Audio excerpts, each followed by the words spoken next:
katika hali ya udhoofu wa afya wa Sandra, kama akikimbizwa hospitali, lazima ataondolewa uhai, ama kwa kifupi anaweza kuuawa. Usistuke, ni bora nikwambie ukweli kuliko kukunafikia. Make sure na subscribe, na like na kufinya alama kengele ili kupata updates kwa saa husika. Timothy, mwandishi wa habari na mchambuzi wa masuala mbalimbali ikiwemo filamu. Now let's go. Ipo hivi, kumbuka Suzy pamoja na Win wamepanga deal, na lengo kubwa ni kwamba Winnie anataka ampate King. Kwa hiyo Suzy lazima atakuwa amempandikizia nafsi mbaya ya tukio kubwa ambalo huenda akalifanya kwa mlengo wa kumpata King. Yani ipo hivi, Sandra ubaya wa tuseme kudhoofika kwa hali yake ni kutokana na kile ambacho ametumiwa kwenye simu. Ni ile video ya ukatili ambayo imemkumbusha hisia za maumivu makali na imempelekea kuzimia. Kwa hiyo huu ni mpango wa Suzy, ili kama akikimbizwa hospitali, basi action inayobakia ni Win kuweza kummaliza Sandra akiwa hospitali, aidha kwa kumkaba mpaka kufa ili ampate King. Sio kama umepata hiyo dodoso au concept? Yes. Sasa katika hiyo situation itokee Win akasema hii haiwezekani moyoni, pasipo kumwambia Suzy kwamba siwezi nikafanya kitu kama hiki. Kitu kama hiki ni kibaya. Kwa hiyo lazima ni protect uaminifu kwa watu ambao wanazunguka, na hatimaye akapenyeza ule mpango wa siri aidha kwa mzee ama kwa John, ili kila kitu kikae sawa, halafu muhusika akanaswa mara moja. Na uwezekano wa Suzy saizi kuweza kunaswa ni mkubwa, kwa sababu kuna mambo karibia mawili. Nadhani moja tumeshazungumza sana kuhusu namba ya simu ambayo inatuma hizo documents ama information.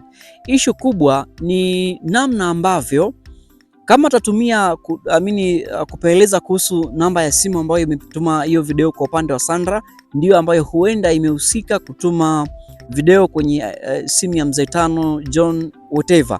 Lakini yawezekana kuna namna tofauti zimetumiwa ili kuweza kuwafikia wahusika wapate ule ujumbe ambao ulikuwa umekusudiwa na mtu mbaya ambaye ni Suzy.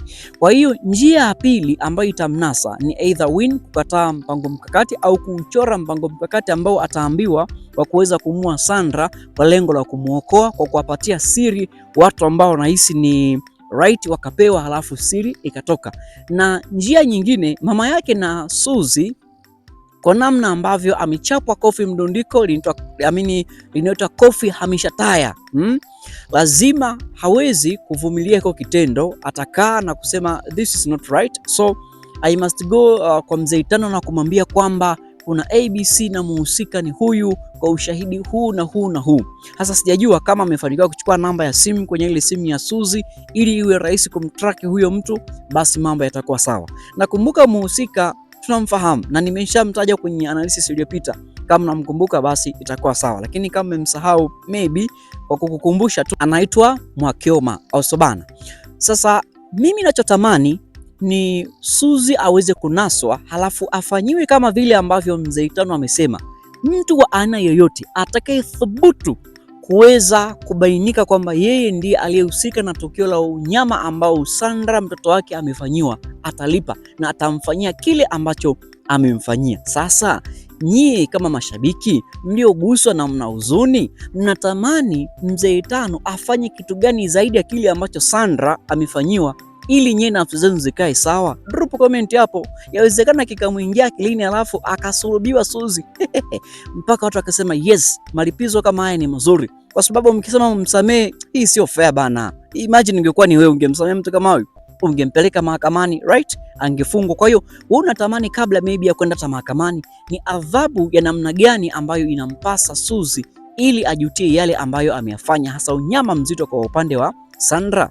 Lakini katika hii concept unapaswa kunukuu kwamba kama Suzy akamshirikisha Win mpango wake mzito, aidha kwa lengo la kumpata King ni kumuua Sandra, huoni kama Win anaingia katika mtego ambao atabananishwa ama atapakazwa tukio zima la Sandra weza kudhurika, ataambiwa ni yeye, yani mshikwana ngozi ndiye aliyekula nyama. Sasa mwishoni Win afahamu kwamba Suzy anahusika, anakuja kubambikizwa kesi ambayo ni mbaya zaidi. Je, mzee Tano atamuacha kwa sababu ni mwanae? Yani hili bana, nahisi mashabiki nyie mnaweza mkapenyeza information kupitia box la comment hapo chini.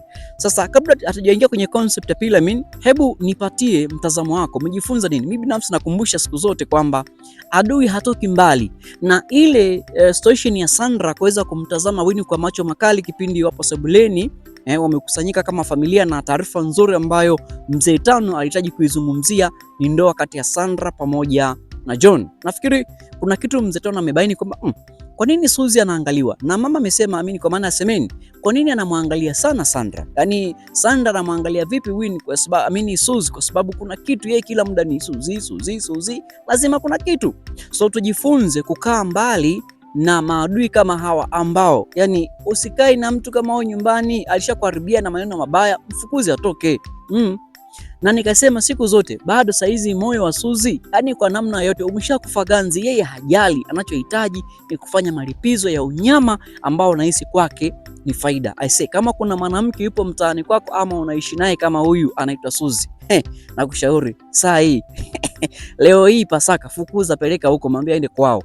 Tukija kwenye concept ya pili, think about au tumeona namna ambavyo Semeni anatapatapa, anawaza vile ambavyo kinaweza kumramba kwa sababu mimba imeshindwa kutoka. Na nafikiri kuna majaribio ambayo labda shai kufanya japokuwa hajasema, ila tuliona namna ambavyo anatapatapa anawaza mzee Tano hivi karibuni akigundua itakwaje, na documents karibia zinakwenda kutimilika, si ndio? Lazima tamtafuta mwanasheria ili documents ziende haraka haraka, aondoke hapo nyumbani au agawane mali ili akaishi mbali na hapo, kwa sababu atakuwa na mali mikononi, na kitu ambacho hajui inawezekana mzee Tano alisainisha mali zote zipo upande wake, na yeye Semeni kama mke wake, je, ikionekana ana mimba ya mtu mwingine, si ndio kigezo cha kuondoka moja kwa moja? Semeni ameakanyaga. Yani hapa ndio pale ambapo mashabiki walikuwa wanatamani patokee, kwa sababu majority hawampendi Semeni kwa kile ambacho anakifanya. So sijajua wewe kwa mtazamo unaokuwa nao unatamani kitu gani kiweza kifanyika haraka haraka ili Semeni ajulikane kama na mimba, kwa sababu kama ni Suzy bado hajajua lakini anaweza kapata dots fulani kwamba mbona kama Semeni this time kuanzia maybe wiki jana au mwezi jana kuna 1 2 3 imekuaje au sabana. Yes, mahaba au tuseme mahusiano mazuri na mapenzi ya dhati ambayo tunaona kwa upande wa John pamoja na Sandra kuna muda yanapaswa kuigwa. Unajua kuna jopo la mashabiki walisema tunamtaka John wa mwanzo, huyo sasa yupo romantic. Jamani, hivi kwani kuna tofauti gani? Kwa sababu tunajifunza, na kama ana deriva kile ambacho John wa mwanzo alipaswa kufanya ni kile kile, hata hivi angefanya pia. Tumetofautiana by the way, kila mmoja ana kipaji chake kwa namna yake, lakini hatupaswi kuacha kujifunza na kuona kile ambacho kinaonekana kwa kuwaza kwamba John wa mwanzo alikuwa na kifua kama nzege, alikuwa na misuli kama nini, sijui mkono wa punda. Hakuna kitu kama hicho. Kwa hiyo mimi nafikiri haya mahaba na namna ambavyo anamliwaza Sandra, kuna raha kuna radha ya mapenzi ambayo inachachuka. Mfanyie na wewe siku moja mmeo, peleke chumbani wewe binti, msugue miguu mmeo sio lazima mme amsugue mwanamke, msugue miguu, mfanyie masaji mazuri. Sasa wewe anza kuwaza miguu ya ajabu, shindwa pepo, leo ni Pasaka na vile hamjanialika. Kwa hiyo kuna muda unaweza kupitia mwanamke mazingira magumu, mimba ikaharibika, mtoto akazaliwa maybe akapoteza uhai, akafariki maskini Mungu kwa bahati mbaya, lakini ukawa na mwanaume ambaye anakutia faraja katika familia, faraja katika ndoa, faraja katika mambo magumu ambayo unapitia. Kwa hiyo na sisi kwa upande wa wanaume tunapaswa kujifunza kile ambacho huyu mwanaume John anakifanya kwa Sandra, na sisi siku moja tufanye kile ambacho kinaonekana ili mambo yakae sawa. By the way, kwa leo nafikiri concept zimefikia hapo na mafunzo tumeyapata. Thanks for watching this video. Tutamiti another time kwenye analysis. Make sure na subscribe na like na kufinya alama kengele ili kupata updates kwa saa husika. Nafikiri tunachokisubiri hapa ni swala la ndoa. Ndoa ya John pamoja na Sandra. Ila kuna mazito hapo mbele. Nilishazungumza kwenye analysis ya jana. Je, wewe kwa jinsi ambavyo unatamani, ni adhabu gani ambayo Suzy inampasa ili anyoshwe? See you until next time. Ciao.